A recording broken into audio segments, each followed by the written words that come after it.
want to talk a little bit today about labor and work. When we think about how people work, the naive intuition we have is that people are like rats in a maze, that all people care about is money. And the moment we give people money, we can direct them to work one way, we can direct them to work another way. This is why we give bonuses to bankers and pay in all kinds of ways. And we really have this incredibly simplistic view of why people work and what the labor market looks like. At the same time, if you think about it, there's all kinds of strange behaviors in the world around us. Think about something like mountaineering and mountain climbing. If you read books of people who climb mountains, difficult mountains, do you think that those books are full of moments of joy and happiness? No, they're full of misery. In fact, it's all about frostbites and difficulty to walk and difficulty of breathing, cold, challenging circumstances.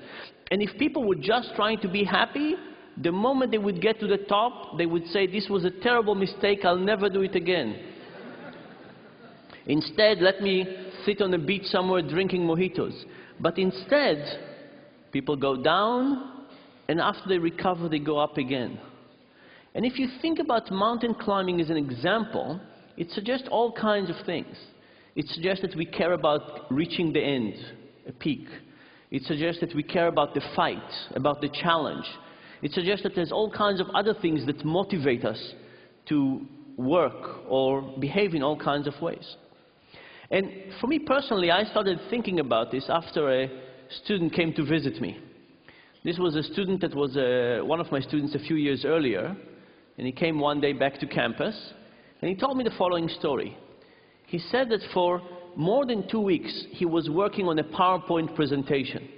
He was working in a big bank, and this was in preparation for a merger and acquisition.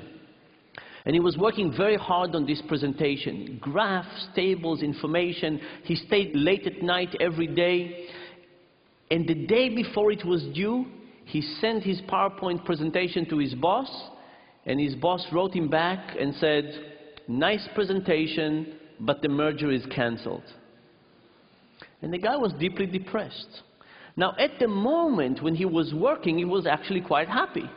Every night he was enjoying his work, he was staying late, he was perfecting this PowerPoint presentation. But knowing that nobody would ever watch that made him quite depressed. So I started thinking about how do we experiment with this idea of the fruits of our labor. And to start with, we created a little experiment in which we gave people Legos, and we asked them to build Legos. And for some people, we gave them a Lego and we said, "Hey, would you like to build this Bionicle for $3? We'll pay you $3 for it." And people said yes, and they built this Lego. And when they finished, we took it, we put it under the table, and we said, "Would you like to build another one? This time for $270.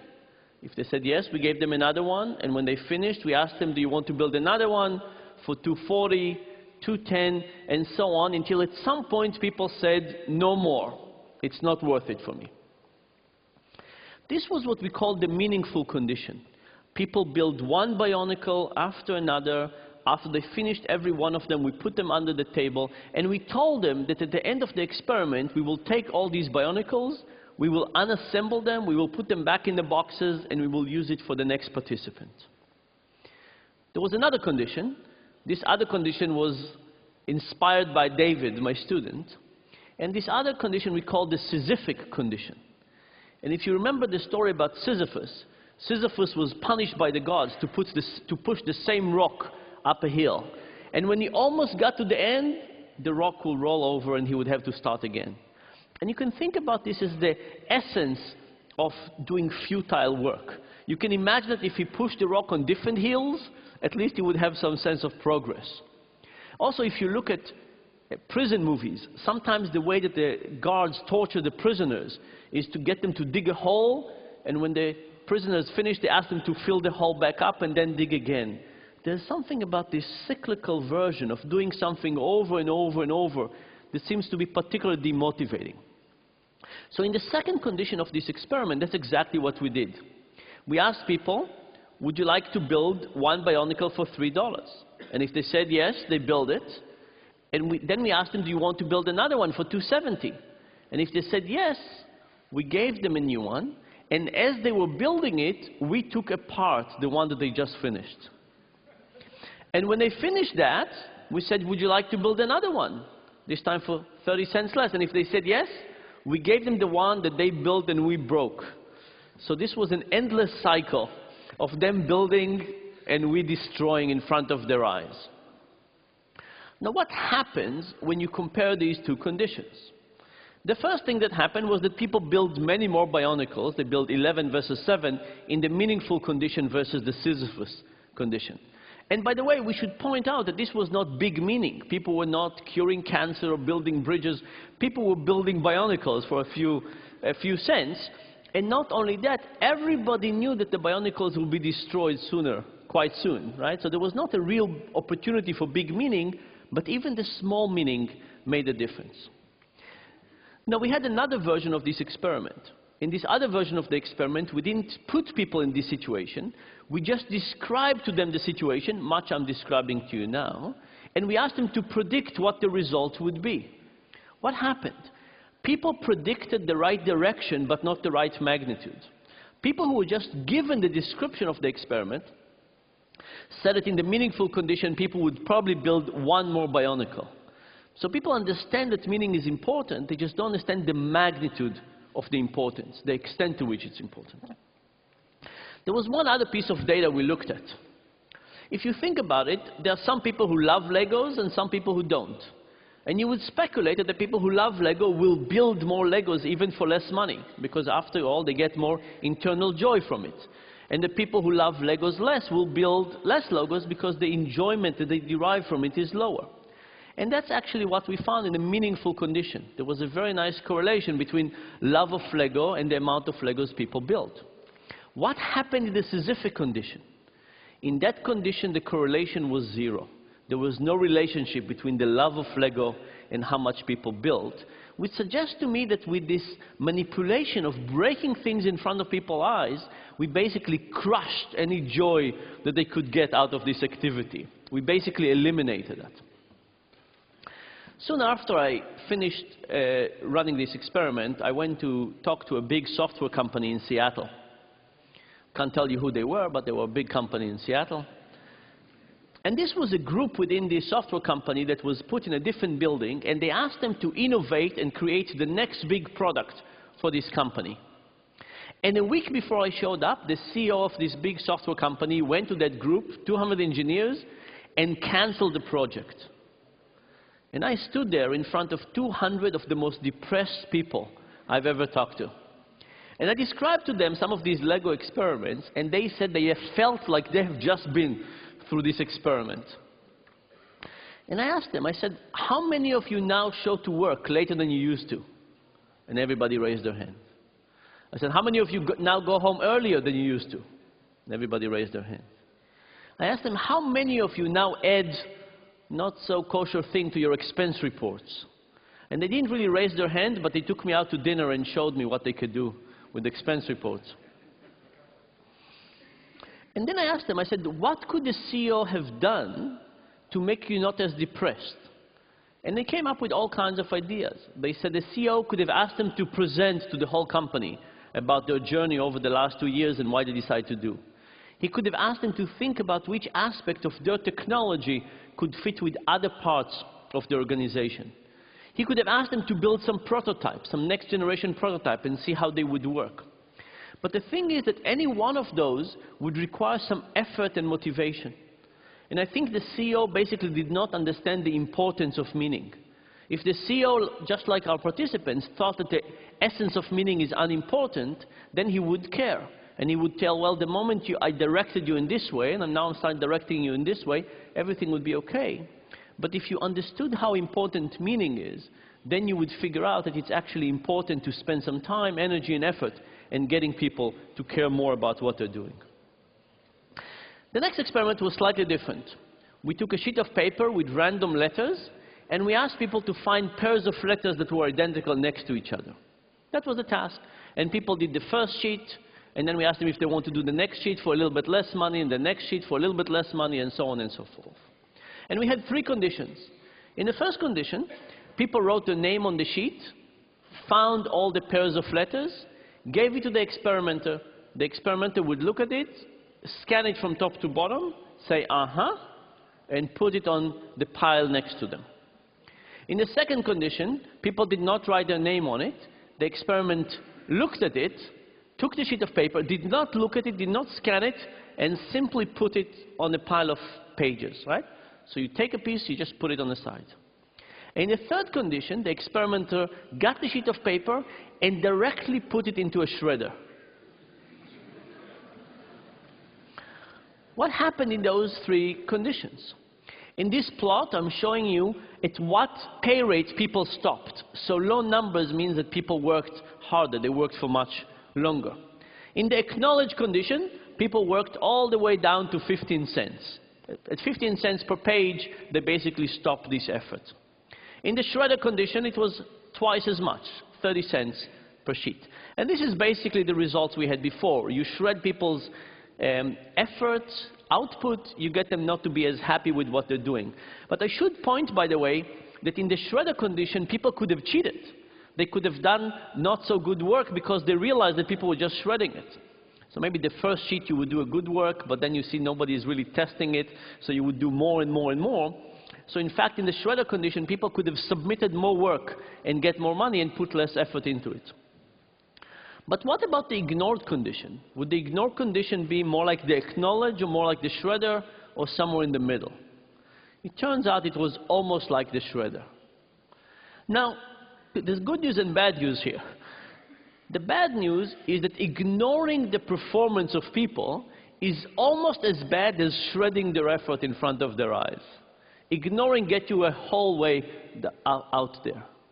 The good news is that by simply looking at something that somebody has done, scanning it and say, aha, that seems to be quite sufficient to dramatically improve people's motivations. So the good news is that adding motivation doesn't seem to be so difficult.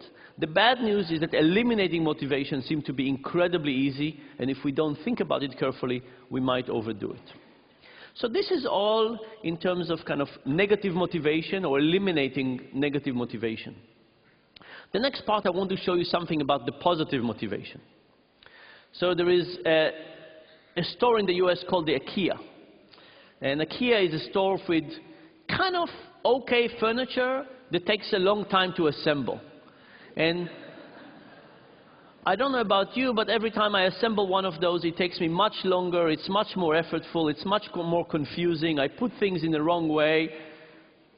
I can't say I enjoy those pieces, I can't say I enjoy the process, but when I finish it, I seem to like those IKEA pieces of furniture more than I like other ones. And there's an old story about cake mixers.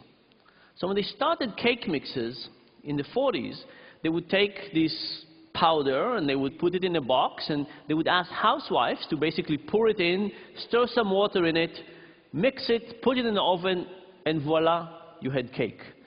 But it turns out they were very unpopular. People did not want them. And they thought about all kinds of reasons for that. Maybe the taste was not good. No, the taste was great. What they figured out was that there was not enough effort involved. It was so easy that nobody could serve cake to their guest and say, here is my cake. No, it was somebody else's cake. It's as if you bought it in the store. It didn't really feel like your own. So what did they do? They took the eggs and the milk out of the powder.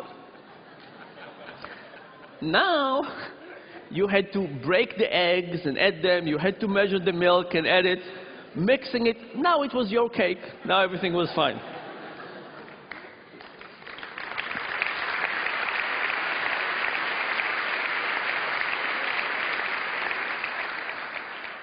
Now, I think a little bit like the IKEA effect, by getting people to work harder, they actually got them to love what they're doing to a higher degree. So how do we look at this question experimentally? We asked people to build some origami. We gave them instructions to how to create origami, and we gave them a sheet of paper. And these were all novices, and they built something that was really quite ugly. Nothing like a frog or a crane. But then we told them, we said, look, this origami really belongs to us. You worked for us, but I'll tell you what, we'll sell it to you. How much do you want to pay for it? And we measured how much they were willing to pay for it.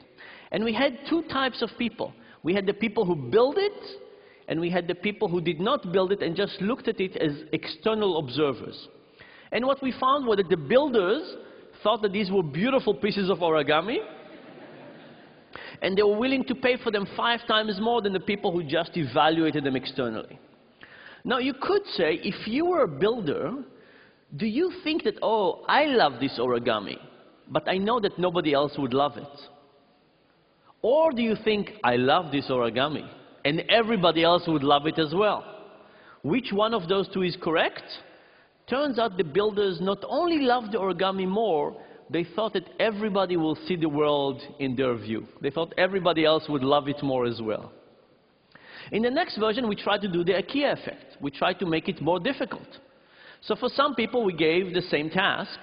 For some people, we made it harder by hiding the instructions. At the top of the sheet, we had little diagrams of how do you fold origami. For some people, we just eliminated that. So now this was tougher. What happened? Well, in an objective way, the origami now was uglier. It was more difficult. Now, when we looked at the easy origami, we saw the same thing. Builder loved it more, evaluators loved it less. When you looked at the hard instructions, the effect was larger. Why? Because now the builders loved it even more. They put all this extra effort into it, and evaluators, they loved it even less, because in reality it was even uglier than the first version. Of course, this tells you about something about how we evaluate things. Now think about kids. Imagine I asked you, how much would you sell your kids for? Right? Your memories and association and so on. Most people would say for a lot of money. On good days. But imagine this was slightly different. Imagine you did not have your kids, and one day you went to the park and you met some kids, and they were just like your kids, and you played with them for a few hours. And when you were about to leave, the parents said, hey, babe, by the way, just before you leave, if you're interested, they're for sale. How much would you pay for them now? Most people say not that much. No? And this is because our kids are so valuable, not just because of who they are, but because of us, because they're so connected to us, and because of the time and connection. And by the way, if you think that IKEA instructions are not good, think about the instructions that come with kids. Those are really tough. By the way, these are my kids, which of course are wonderful and so on, which comes to tell you one more thing, which is, much like our builders, when they look at the creature of their creation, we don't see that other people don't see things our way. Let me say one last comment. If you think about Adam Smith versus Karl Marx, Adam Smith had a very important notion of efficiency. He gave an example of a pin factory. He said pins have 12 different steps. And if one person does all 12 steps, production is very low.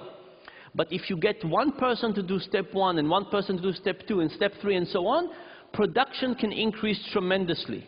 And indeed, this is a great example and the reason for the Industrial Revolution and the efficiency. Karl Marx, on the other hand, said that the alienation of labor is incredibly important, and how people think about the connection to what they're doing. And if you make all 12 steps, you care about the pin. But if you make one step every time, maybe you don't care as much.